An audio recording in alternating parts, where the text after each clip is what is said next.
Hey, what's up, YouTube? It's Nicholas19 here. As we all know, the Dark World Structure Deck is coming out soon, and obviously a lot of people are gonna run Dark Worlds because they're really good, you know, with the Grapha and all of those freaking crazy combos. But just want to show you guys a side card against Dark Worlds. Gravekeeper's Watcher. If you don't know what it does, it's whenever your opponent activates an effect where they discard a card, then you discard this and negate the effect and destroy it. So it stops them from discarding. It can mess up their plays, you know. Um, it's a pretty good card. It's a really old like Gravekeeper, and not many people. I don't think not many people would have known about it, obviously, because not many people go through a bunch of cards looking for cards specifically for one archetype, but obviously, uh, my friend used to play Gravekeeper or Dark World deck a long time ago before, you know, Grapha and before they got really good. And one of the first decks I ever built was a Gravekeeper burn deck. Um, and I ran two Gravekeeper's Watchers in it. And, you know, whenever he would go to activate Dark World effect, I'd discard Gravekeeper's Watcher, negate it, and, you know, it helped the deck.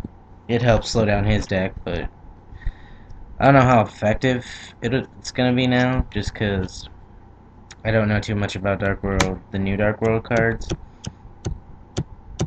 Like, obviously I know Grapha is the big stick, and whatever everybody else is going to run, but, you know, I still think it's a good card. You could also side it in for Fables, I guess, really, because it's whenever your opponent discards a card, like, it'll stop Divine Wrath, it'll stop Lightning Vortex, Super Poly. It's actually a pretty decent card to side in if, you know, like, people are gonna go with a lot of discard cards. But,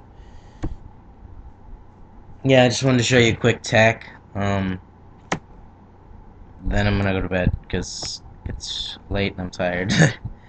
But yeah, quick tech, and, I'll probably show my Elemental Hero deck soon, because I'm really enjoying that deck. I built it on the Dueling Network. Also, if you want to play me on Dueling Network, my name is Nicholas19, obviously, like it is in the YouTube. Um, anyway, I built it on the Dueling Network, and it ran pretty smoothly. The only problem I had with it was Trap Stun. Did not help me at all. I usually just ended up ditching it for Super Poly anyway. So I took out the Trap Stuns altogether and added in some more support cards.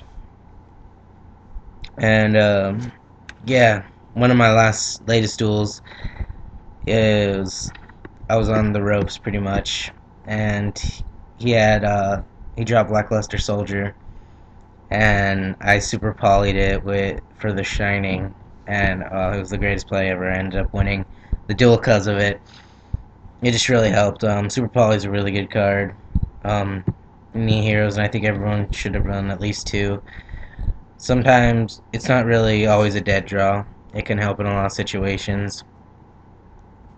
But the new elemental heroes, where it's just you need one elemental hero on like a wind type or fire type, they're actually really good. Fusion monsters, like I run those over every other one, like Absolute Zero and then the Great Tornado or whatever.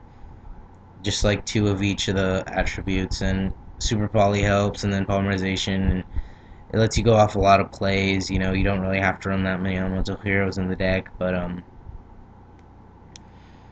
you know, I still run mainly elemental heroes. I think I run 3 Tengus for Great Tornado because wind target, and then I run triple Deep Sea Diva plus 2 Spine Gilman because they're synchros. You can exceed with them, or they're tuners. You can exceed with them, and with Reborn combined with Reborn Tengu, you just get a lot of plays off like that. Synchro first 6, you get another Tengu. Sinker for another 6. You get another Tengu. It's a pretty nice play to start out like your game. Just a really good play to play off. But yeah, that's mainly all I want to talk about. So peace.